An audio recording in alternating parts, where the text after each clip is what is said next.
night my wife threw me out of our house. She stood under the bright chandelier we could barely afford and smiled like she had just won the world. What she didn't know was that she had, and what she definitely didn't know was that the winning lottery ticket, the one worth $500 million, was never hers. It was mine. Before we go any further, I want to know something. Where are you watching this story from right now? Drop your city and country in the comments. I always read them. And if you love powerful stories about betrayal, revenge, and shocking twists like this one, make sure you subscribe to Stone Tales. You don't want to miss what's coming. Now, let me take you back to the beginning, because this didn't start with money. It started with love, or at least what I thought was love. My name is Daniel N4. 5 years ago, I was just an ordinary man living in Douala, Cameroon. I worked long hours as a maintenance technician in a mid-sized company. Nothing glamorous, just enough to pay rent, buy food, and keep life moving. But I had something I believed made me rich. Her, my wife, Clarice. Clarice was beautiful in a way that made people turn their heads twice, confident, sharp, always, dressed like she belonged somewhere better than where we were. When we met, she used to laugh at my jokes, hold my hand in public, and tell me I was the most hard-working man she'd ever known. Back then, she didn't care that I didn't have much, or at least she pretended not to. We got married quickly, maybe too quickly. I remember the small ceremony, just a few friends, some family, cheap decorations, but real smiles. I thought we were building something together. But over time, something began to change. It started small, little comments. "Daniel, don't you think we should aim higher?" "Daniel, other men are buying cars for their wives." "Daniel, I didn't marry to struggle forever." At first, I laughed it off. I told myself she was just dreaming big, wanting more for us. So I worked harder, took extra shifts, fixed things on weekends, even started doing side jobs, repairing electrical systems, just to bring in a little more money. But no matter what I did, it was never enough. Clarice started spending more time on her phone, more time out with friends, more time comparing our life to people online. And slowly, she stopped looking at me the way she used to. The warmth faded. The respect faded. And then, one day, she said something I'll never forget. "You're a good man, Daniel, but good doesn't pay bills." That sentence stayed in my chest like a stone. Around that time, something strange happened. A customer I had helped fix a major electrical issue at his house insisted on paying me extra. I refused at first, but he smiled and handed me something unexpected, a lottery ticket. "Take it," he said. "Sometimes luck finds people who don't chase it." I almost threw it away. I don't believe in luck. I believe in work. But something made me keep it. I folded it carefully and slipped it into my wallet. And then I forgot about it. Weeks passed. Life continued. Clarice grew colder, and one evening, everything changed. I came home late from work, exhausted, covered in dust and sweat. The house was unusually quiet, too quiet. I walked into the living room and froze. Clarice was standing there, holding a piece of paper. Her hands were shaking, but not from fear, from excitement. Her eyes were wide, wild. "Daniel," she said slowly, her voice trembling, "do you know what this is?" I frowned. What's going on? She laughed. A sharp, unfamiliar laugh. It's a lottery ticket, she said. And guess what? I felt a strange tension in my chest. What? She stepped closer. We won. The words didn't register immediately. We what? We won, Daniel, she shouted, jumping slightly. 500 million. 500 million. My head started spinning. Lottery ticket. Money. 500 million. And suddenly, something clicked. My wallet. That ticket. But before I could even speak, she continued. I checked the numbers 3 times. 3 times? It's real. She started pacing around the room like a completely different person, laughing, crying, talking fast. We're rich. Do you understand? We're done struggling. I'm done struggling. I opened my mouth, but no words came out, because something felt wrong, very wrong. Where did you get the ticket? I finally asked. She stopped, turned slowly, and smiled. I found it. My heart skipped. Found it where? She shrugged casually. In your things. Everything went silent. The air felt heavy. You went through my wallet? I asked quietly. She rolled her eyes. Oh, please, Daniel, don't start acting like that matters right now. We're rich. We. She kept saying we, but something in her tone didn't feel like us anymore. Clarice, I said slowly, trying to stay calm. That ticket was given to me. It's mine. The moment those words left my mouth, everything changed. Her expression hardened instantly. Her eyes lost that excitement and turned cold. Excuse me, I'm just saying, I continued carefully. We can share it, of course, but share? She interrupted sharply. The word came out like an insult. She stepped closer, her voice dropping. You think this is about sharing? I frowned. What do you mean? She laughed again. That same sharp laugh. No, Daniel, this is about ownership. Something in my stomach twisted. Clarice, we're married. Not anymore. The words hit like a slap. I blinked. What? She walked past me calmly and picked up a folder from the table. I've already spoken to a lawyer. My chest tightened. What are you talking about? She turned back and handed me the folder. Divorce papers. For a moment, I couldn't breathe. You're joking.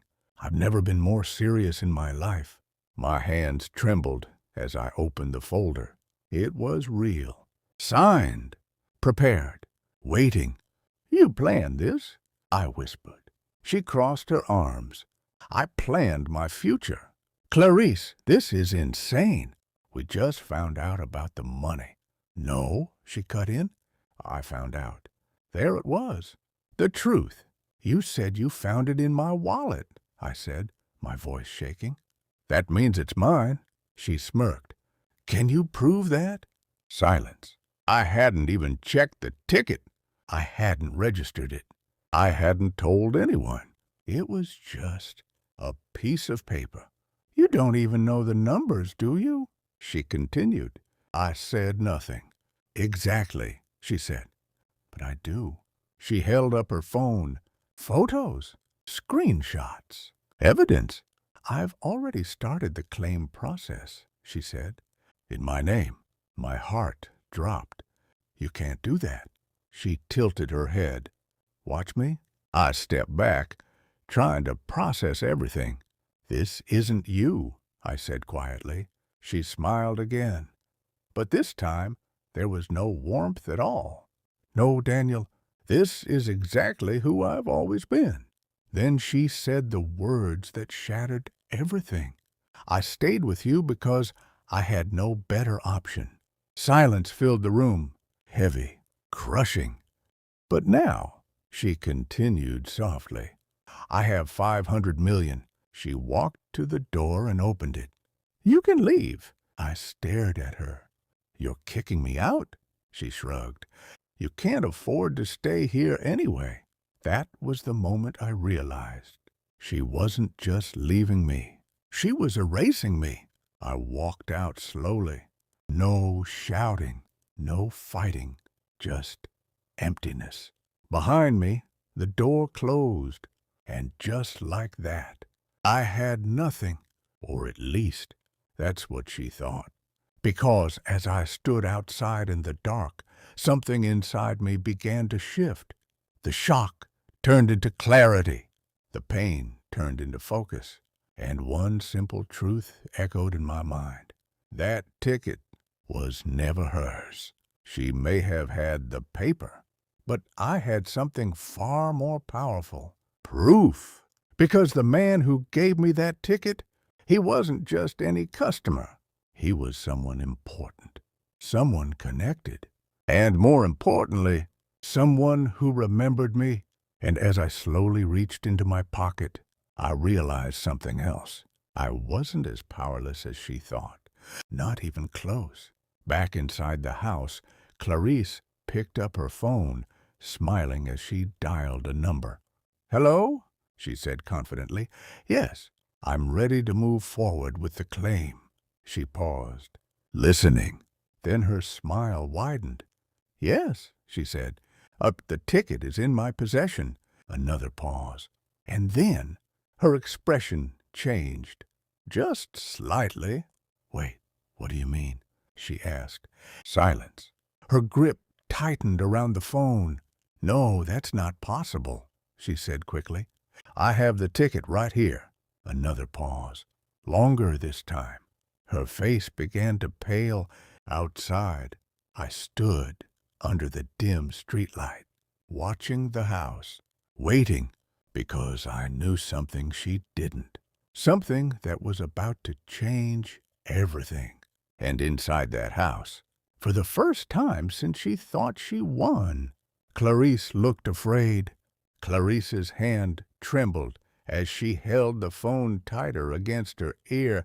"No, that doesn't make sense," she said, her voice losing its confidence. "I have the ticket. I checked the numbers. It matches exactly." On the other end, the voice remained calm, professional, unmoved. "Yes, ma'am," the man said, "but the ticket has already been flagged in our system." Her stomach dropped. "Flagged?" she repeated. "Yes, as pre-registered under a claimant." Silence. Her lips parted slowly. That's impossible," she whispered. "I haven't submitted anything yet." Another pause. Then the sentence that changed everything. "The ticket was linked earlier today by a Mr. Daniel N4." The phone nearly slipped from her hand. "What?" she gasped. Outside, I exhaled slowly. "Right on time. Let me take you back just a few hours earlier, to the moment everything shifted.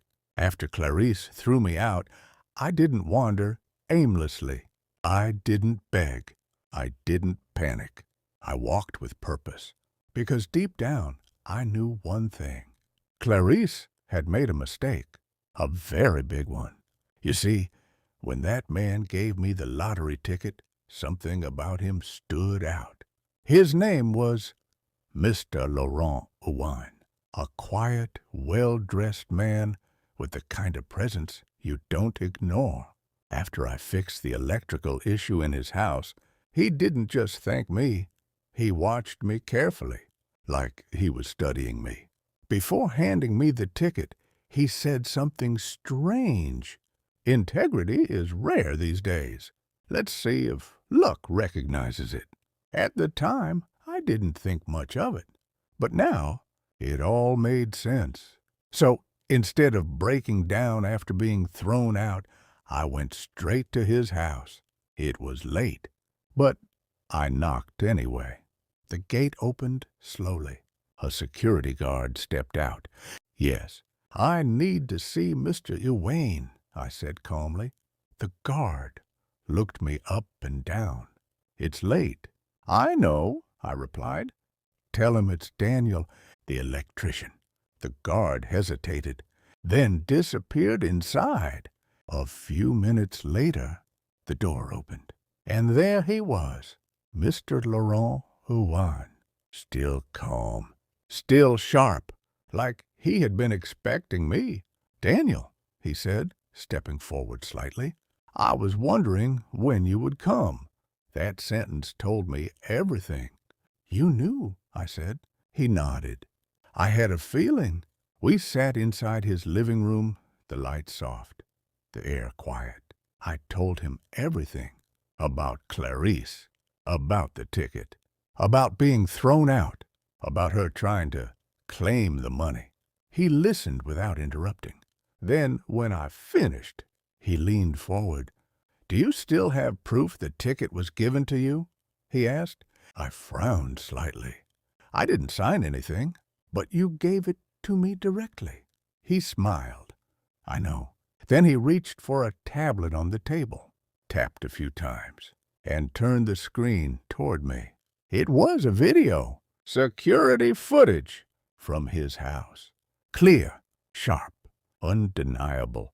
There I was, standing in his living room, fixing the electrical panel. And then, him handing me the lottery ticket on camera. My heart pounded. This proves everything," I said. He nodded. "Exactly." Within minutes, he made a call. Connections, influence, power, things I never had. "Register the ticket under Daniel N4," he said calmly into the phone. Immediately, a pause. "Yes," he continued, "and flag any competing claims." Another pause. Then, "Good." He ended the call and looked at me. "It's done." That was the moment everything changed. Back in the house, Clarice's world was beginning to collapse. "You're wrong," she said into the phone, her voice rising. "That's not possible. He doesn't even know the numbers." The man on the line stayed calm. "Ma'am, the claim has been supported with verified evidence." Her heart started racing. "What evidence?" she demanded. "I'm not authorized to disclose details, but the registration is valid and legally binding." Her legs felt weak. "No, no, there must be a mistake," she said, pacing now. "I have the ticket." "Yes," the man replied, "but possession alone does not determine ownership." That sentence hit her like a hammer. Outside, I watched the lights flicker slightly inside the house. I didn't need to hear the conversation. I already knew how it was going, because Clarice made one fatal mistake. She underestimated me. Minutes later, the front door flew open. She stepped outside, her eyes wild. "Daniel!" she shouted. I didn't move. I just stood there, calm, waiting. She walked toward me quickly. "What'd you do?" she demanded. I looked at her quietly. I protected what was mine. Her chest rose and fell rapidly. "You went behind my back?" I almost laughed. "Behind your back?" I repeated. "You mean after you threw me out of my own house and tried to steal something that wasn't yours?" She froze for a moment. She had no words. Then she switched tactics. Her expression softened. Her voice dropped. "Daniel," she said gently, "we don't have to fight like this." I stared at her. There it was, the performance. "We're still married," she continued. "This money, it's for both of us." I shook my head slowly. "No." Her face tightened. "What do you mean, no?" "I mean," I said firmly, "you made your choice." Her tone sharpened again. "You're being selfish." That word, selfish, after everything. I took a step closer. "No, Clarice," I said quietly. "For the first time, I'm not." She scoffed. "So what? You think you're just going to take everything and leave me with nothing?" I held her gaze. You already had everything, I said, and you threw it away. Silence. Heavy. Then she snapped. You're nothing without me, she shouted. That used to be true, or at least I believed it was, but not anymore. I reached into my pocket and pulled out my phone, tapped the screen, and turned it toward her. The video. Her eyes widened. She watched. Every second, every detail, every undeniable moment. That's fake, she whispered. But even she didn't believe it. You lost, I said simply. Her knees almost gave out. The next few weeks moved fast, faster than I ever imagined. Lawyers got involved. Paperwork was filed. Investigations were completed. And in the end, the truth stood firm. The ticket belonged to me. The $500 million was mine. Clarice tried everything, she argued. She cried. She even tried to delay the divorce. But it was too late, because when someone shows you who they truly are, you don't forget. The divorce was finalized quietly. No drama, no reconciliation, just an ending. And for the first time in years, I felt free. Months passed. Life changed completely. I didn't become flashy. I didn't chase attention. I didn't try to prove anything. Instead, I built. I invested wisely. Started businesses. Helped people. Created opportunities. The same man who once struggled to pay rent was now changing lives.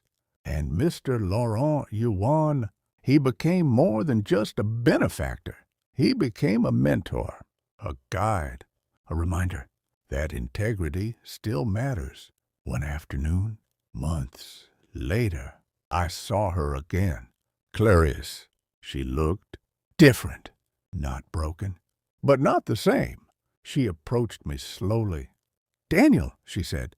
I nodded. Clarice. There was an awkward silence. I heard about what you've been doing, she said quietly. I said nothing. Then she looked at me. Really looked. I made a mistake, she said. Simple words, but heavy. I studied her for a moment. Then I nodded slightly. Yes, I said. You did, she swallowed. I thought money would fix everything. I shook my head. Money doesn't change who you are, I said calmly. It reveals it. Her eyes filled slightly. I lost you, she whispered, and for a moment there was a time when hearing that would have broken me. But now it didn't, because I realized something powerful. She didn't lose me that night. She chose to. I hope you find what you're looking for, I said. And then I walked away. No anger, no revenge, no regret, just peace. Because in the end, the greatest victory wasn't the $500 million. It was discovering my worth. Without her, if this story moved you, shocked you, or made you think differently about trust and loyalty, drop a comment and share your thoughts. And don't forget to subscribe to Stone Tales for more powerful stories like this. Because sometimes the biggest wins come from the deepest betrayals.